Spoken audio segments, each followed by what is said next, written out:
Except where them haters, where them hoes, where them throws, you know what I'm saying? Cecil. Women's self-defense is racist. It's racist.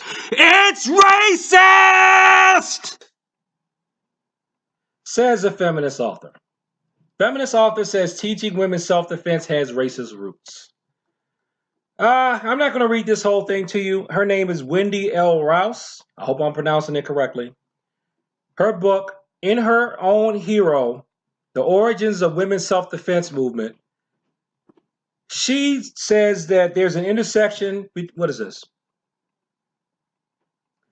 She argues that self-protection has a history of bigotry.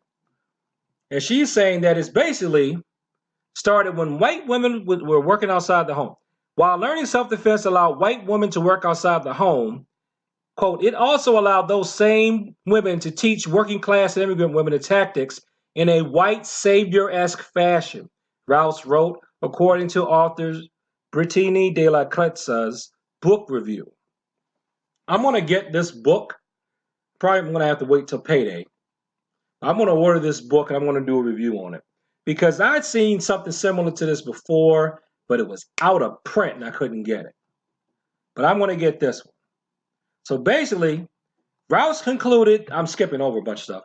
Rouse concluded that whenever white people felt threatened, their cultural anxiety reflects and therefore enforces the feelings of inferiority, marginalized group experiences. So if I'm interpreting this correctly, here it is. Women's self-defense training disrupted existing gender stereotypes and countered the myth that men were women's natural protectors. So, now you know I don't agree with that, right? Well, you know what? I'll say this. Even if it may have initially come from a racist place, which I guess you could argue, I don't know, but continuing to teach women how to protect themselves is not racist. It's not. So I'm racist because I wanted my daughter to protect herself. I was a racist, I guess. When I first started teaching at Temple Hills Community Center, I had a lot of girls.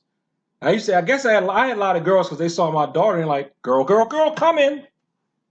And then on the top of the website too, for years, I had a picture of my daughter grappling with a woman that made it to brown belt. She's a woman now. She was a girl then. Sharice had made it to brown belt under me. And I had a picture of them, doing mixed sparring. I think it's where like Sharice knocks Natalie down or something like that. And I had pictures of that on the top of the website. I just thought it was cute, seeing my little baby girl, Anyway, let me stop being gushy dad. But I didn't think that's racist. I want my daughter to be able to protect herself. And then after a while, I wanted other people's daughters to be able to protect themselves and other people's sons to be able to protect themselves.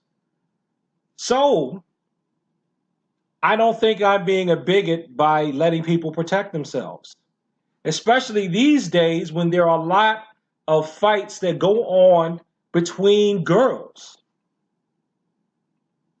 This is what I tell people, right? And nobody's ever got me on this yet. A lot of people say the stuff, this is racist, or the white man this, and the white man that. And then I used to be called Oreo when I was, you an Oreo, because you talk like white people or something. You like their things. And you know what I came to the conclusion of one day? I was like, all right, fine. Why don't you give up the white man's guns then? Nobody wants to give back the white man's guns. The white man's guns, didn't he use the guns to conquer people? But nobody ever wants to give up the white man's guns. So I'm like, if you want to give up everything white man, let's give your gun back. But you don't never want to give your gun back to you, do you?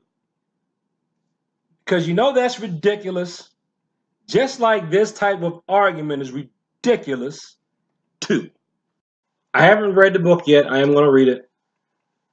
The only way I could say it truly has racist origins is, well, I'm gonna have to get the book. But is there any evidence that the old WKKK, they were the Women's Ku Klux Klan, if they had anything to do with initial efforts for women's self-defense, then yeah, I could see it having racist origins because they were probably would be trying to scare, white women away from other men who are not white.